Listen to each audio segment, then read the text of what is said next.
Évangile de Jésus-Christ selon saint Luc. En ces jours-là, Jésus s'en alla dans la montagne pour prier, et il passa toute la nuit à prier Dieu. Le jour venu, il appela ses disciples et en choisit 12, auxquels il donna le nom d'apôtres. Simon, auquel il donna le nom de Pierre, André, son frère, Jacques, Jean, Philippe, Barthélemy, Matthieu, Thomas, Jacques, fils d'Alphée, Simon, appelé le Zélote, Jude, fils de Jacques, et Judas Iscariote, qui devint un traître. Jésus descendit de la montagne avec eux et s'arrêta sur un terrain plat. Il y avait là un grand nombre de ses disciples et une grande multitude de gens venus de toute la Judée, de Jérusalem et du littoral de Tyr et de Sidon. Ils étaient venus l'entendre et se faire guérir de leur maladie. Ceux qui étaient tourmentés par des esprits impurs retrouvaient la santé, et toute la foule cherchait à le toucher, parce qu'une force sortait de lui et les guérissait tous. Pour choisir un successeur, un chef d'entreprise teste les candidats, cherche le meilleur, celui qui a toutes les aptitudes requises pour prendre les rênes de l'entreprise.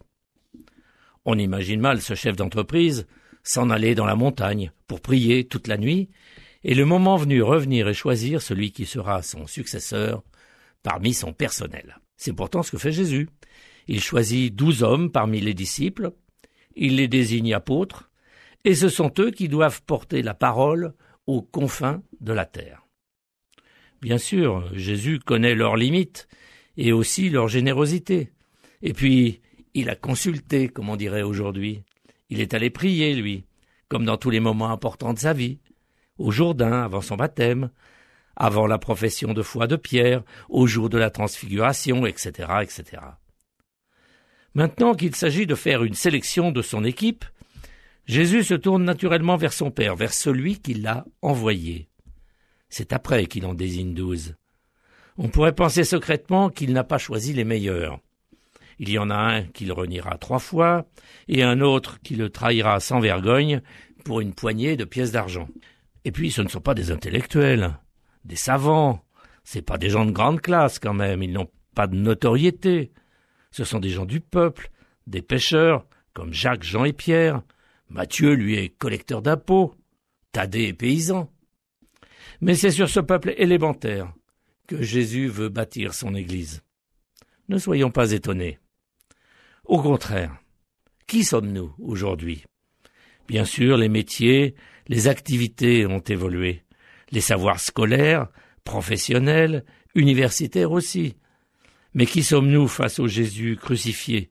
Signons les héritiers de cette relève voulue par le Christ avant son départ.